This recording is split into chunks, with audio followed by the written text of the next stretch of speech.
അടുത്ത വർഷം എൻട്രൻസിന് കോച്ചിങ്ങിന് പോകാനുള്ളതാണ്. എൻട്രൻസ് എഴുതണമെങ്കിൽ ഈ മാത്സും സയൻസും ഒക്കെ നല്ലതായിട്ട് അറിഞ്ഞിരിക്കണം. അതിന് ആര് എൻട്രൻസിന് പോകുന്നു? ഞാൻ എൻട്രൻസിനൊന്നും പോകുന്നില്ല. അയ്യോ, മോള് പിന്നെ എൻട്രൻസിന് പോകാതെ പിന്നെ എന്തത്തിന് പോകാനാ? എനിക്ക് ഫാഷൻ ഡിസൈനിങ്ങിന് പോകാനാ ഇഷ്ടം. ഫാഷൻ ഡിസൈനിങ്ങോ? കൊള്ളാം, വേറെ ഒന്നും കണ്ടില്ല, അതുകൊണ്ടായിരിക്കും ഈ ഫാഷനബിൾ ആയിട്ടുള്ള ഡ്രസ്സുകളൊക്കെ ഓർഡർ ചെയ്യുന്നത്. പണ്ടേ അങ്ങനെയാണല്ലോ, ഫാഷൻ കാണിച്ചുകൊണ്ട് നടന്നാലൊന്നും ഈ വന്ന കാലത്ത് നല്ല ജോലിയൊന്നും കിട്ടത്തില്ല കുഞ്ഞെ. ഫാഷൻ ഡിസൈനിങ് അത്ര കുറച്ച് കാണുന്നൊന്നും വേണ്ട.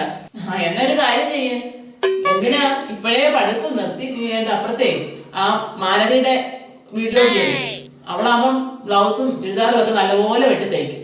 അവിടെ കൂടെ ഒരു സൂചി നൂടെ തരാം. ഇപ്പോഴേ പോയി അവിടെ വീട്ടിൽ പോയിരുന്ന് വല്ല തയ്ച്ച് പഠിക്കും.